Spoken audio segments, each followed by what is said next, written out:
Comment se conditionner pour changer? En 5 étapes. Bonjour à tous et bienvenue sur cette nouvelle vidéo. Je m'appelle Soraya, je suis coach professionnel certifié et j'ai tenu à me spécialiser en estime de soi. Avant de commencer cette vidéo, je vous invite à vous abonner à ma chaîne juste en dessous afin de recevoir une alerte dès que je posterai une nouvelle vidéo. Je vous retrouve tout de suite après ça.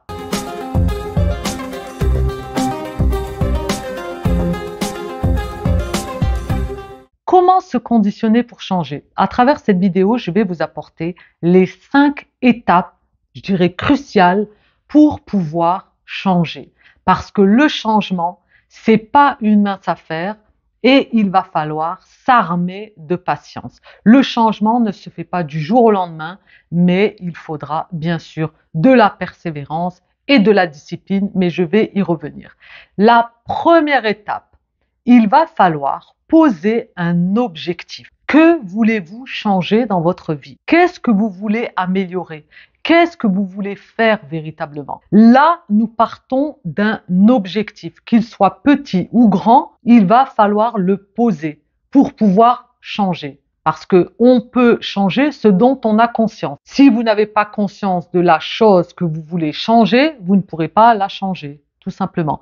Donc, il va falloir poser un objectif clair, mesurable, atteignable. C'est-à-dire que si vous souhaitez changer, vous allez mettre en place cet objectif, qu'il soit réel, qu'il soit mesurable, c'est-à-dire sur un temps donné, se donner le temps, et bien sûr qu'il soit atteignable, c'est-à-dire que c'est un objectif pour pouvoir changer. Donc identifier votre objectif, c'est important pour pouvoir vous donner une ligne de conduite, en quelque sorte. Deuxième étape, ça va être de créer un plan d'action. Vous allez créer ce plan d'action pour pouvoir atteindre l'objectif que vous avez identifié sur la première étape, et ainsi vous allez mettre en place des tâches. Petit à petit, l'oiseau fait son nid. Ainsi, lorsque vous allez créer un plan d'action, vous allez le poser. Vous allez vraiment mettre toutes les choses que vous devez améliorer, que vous devez développer, que vous devez renforcer, que vous devez changer.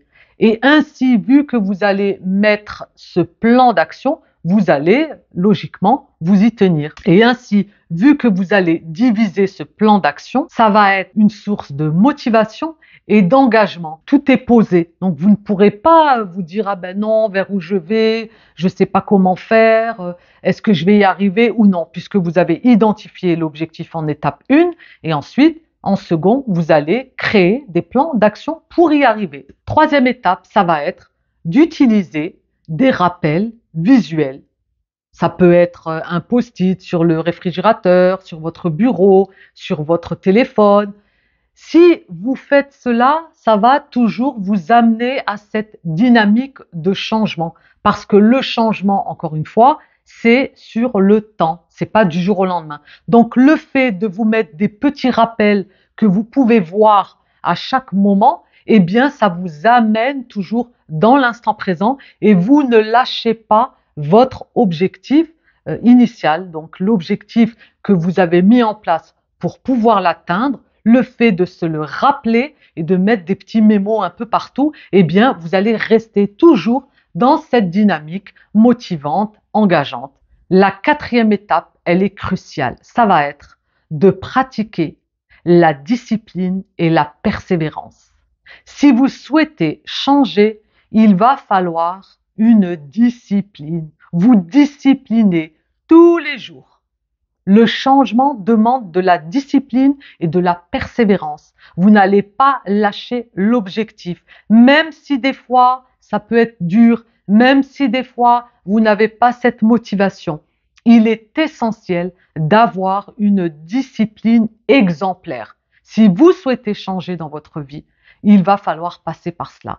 Parce que en même temps, on sort de sa zone de confort, on fait des sacrifices, on va se donner du temps pour pouvoir élaborer ce changement. On va bien sûr arrêter des anciennes habitudes. Si on a l'habitude, voilà, de voir ses amis, de sortir, eh bien peut-être qu'on va sacrifier ses sorties, ses amis, un temps pour vous amener à cet objectif. Dans la vie, on n'a rien sans rien, je dirais même. Donc le changement demande forcément de la discipline, de la persévérance et des sacrifices. Mais c'est que du bonheur parce que ça va vous amener vers une nouvelle dynamique, vers un changement dans votre vie, vers de nouvelles choses, un nouvel horizon. Et bien sûr, vous allez sortir de votre zone de confort, aller vers votre zone d'audace. Si vous souhaitez vraiment changer, il n'y a rien sans rien. C'est pas comme ça du jour au lendemain où vous pouvez changer en ne faisant rien, en ne changeant rien. C'est logique. Donc le changement demande forcément de la persévérance, demande d'être rigoureux, d'être constant, de ne pas baisser les bras, même si parfois on peut avoir des coups de mou. Bien sûr, hein, après il ne faut pas qu'on se mette une charge sur laquelle on ne va pas pouvoir tenir. Parce qu'à un moment donné, si on craque, on craque. Mais il faut que ce changement, c'est pour ça qu'il doit être bien identifié et bien sûr créer des plans d'action.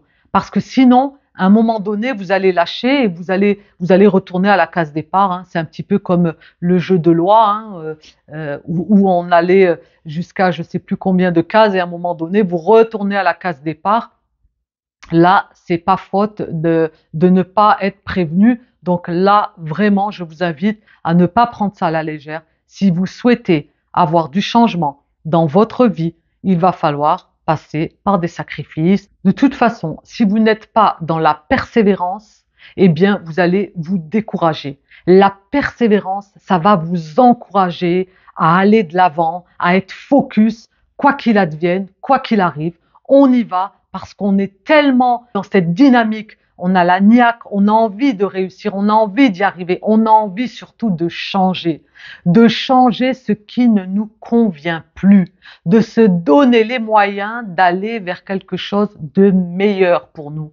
C'est dans tout. Lorsque vous entamez une nouvelle activité, lorsque vous faites quelque chose de nouveau dans votre vie, il va falloir dire adieu à vos vieilles habitudes. Et les vieilles habitudes, eh bien, parfois, c'est dur hein, de les abandonner parce que le nouveau, eh bien, ça fait peur, c'est un confort, bien sûr, hein, parce qu'on va vers l'inconnu. Mais quand on a une persévérance et une discipline, on reste focus, je peux vous dire que rien ne vous arrêtera. Vous resterez fidèle à votre objectif et vous l'atteindrez. Bien sûr, hein, je vous invite à profiter d'un diagnostic offert juste en dessous pour voir ensemble le niveau de votre estime. Si aujourd'hui le changement vous bloque, vous avez envie d'y aller et il y a quelque chose qui vous retient. Donc n'hésitez pas, nous pourrons voir ensemble le degré de cette problématique, en tout cas de votre situation actuelle. Au-delà de ça, si vous êtes vraiment focus sur l'objectif,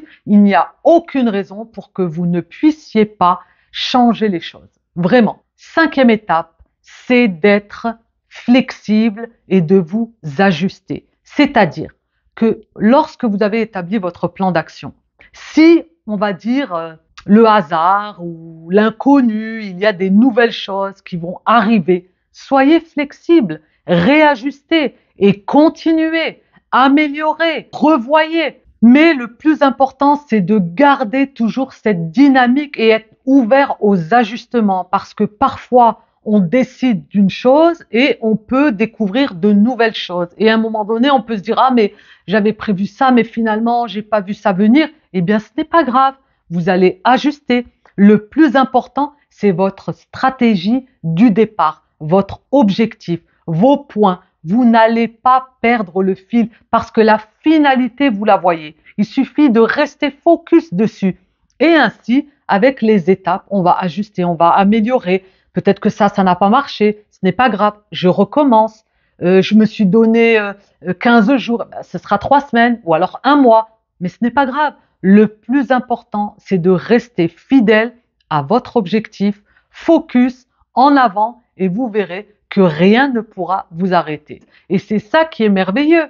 Le changement, c'est se dépasser, c'est aller au-devant de qui nous sommes et accueillir la surprise et accueillir qui va faire de nous une nouvelle personnalité, une nouvelle vision de notre vie. On va aller vers quelque chose de meilleur puisque ce qui ne nous convient pas aujourd'hui, nous souhaitons le changer. voyez? Donc c'est que du positif, encore une fois. J'espère que cette vidéo aura pu vous apporter une dynamique pour pouvoir changer en 5 étapes. N'hésitez pas à profiter d'un diagnostic offert, vous pouvez le réserver juste en dessous dans la barre de description, de mettre un gros pouce bleu si vous avez aimé cette vidéo, de la partager bien sûr et de vous abonner si ce n'est pas encore fait. À très vite pour de prochaines aventures en vidéo et n'oubliez surtout pas que la clé est en vous. Bye!